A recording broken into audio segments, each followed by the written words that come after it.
ছাত্র আন্দোলনকে ঘিরে জুলাই ও আগস্টে সংঘটিত গণহত্যার বিচার আন্তর্জাতিক অপরাধ ট্রাইব্যুনালে হবে জানিয়েছেন আইন উপদেষ্টা। এক্ষেত্রে সহায়তা নেওয়া হবে জাতিসংঘের। সচিবালয়ে এক ব্রিফিংয়ে তিনি বলেন, 10 কর্মদিবসের মধ্যে বিচার বিভাগের কর্মকর্তাদের সম্পদের হিসাব দিতে হবে। বিস্তারিত আনোয়ার হোসেনের পথে।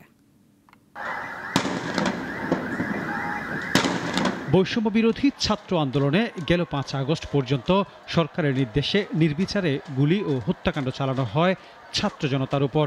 এতে নেতৃত্ব দেয় পুলিশ, র্যাব, বিজিবি সহ আইনশৃঙ্খলা বাহিনীর বিভিন্ন সংস্থা। শতভাগ নিশ্চিত না হলেও গণমাধ্যমের তথ্য অনুযায়ী হত্যা করা হয় 500-র বেশি মানুষকে, আর আহত হয়েছে কয়েক হাজার। এমন পরিস্থিতিতে ছাত্র আন্দোলনে গণহত্যার ঘটনায় শেখ হাসিনা সরকারকে আন্তর্জাতিক অপরাধ ট্রাইব্যুনালে বিচার করার কথা জানিয়েছে অন্তর্বর্তীকালীন সরকারের আইন, বিচার ও সংসদ বিষয়ক উপদেষ্টা।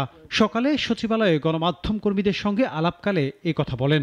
আইসিটিতে বিচারের উদ্যোগ নেওয়া হবে, এটা ক্যাটাগরিক্যালি বলতে পারেন এই আইসিটি যে আন্তর্জাতিক অপরাধ ট্রাইব্যুনাল আছে, এই বিচারের আওতায় আমাদের সাবেক সরকার প্রধান সহ অন্য যারা জড়িত থাকার অভিযোগ রয়েছে, যাদের আদেশ নির্দেশ থাকার অভিযোগ রয়েছে, আমরা পত্রপত্রিকায় দেখেছি, কিছু মন্ত্রীর নাম দেখেছি, সর্বোচ্চ পর্যায়ে আমরা এখানে কোনো ছাড় দিব না।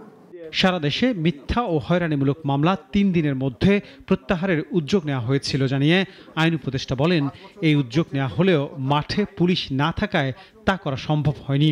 অবশ্যই আমরা গায়েবী মামলা প্রত্যাহার সহ মিথ্যা ষড়যন্ত্র মামলা যা হয়েছে পরের স্টেপে আমরা দেখব। এদিকে আন্তর্জাতিক আদালতে বৈষম্য বিরোধী ছাত্র আন্দোলনে গণহত্যার বিচারের ব্যবস্থা নিতে আইনি নোটিশ পাঠানো হয়েছে।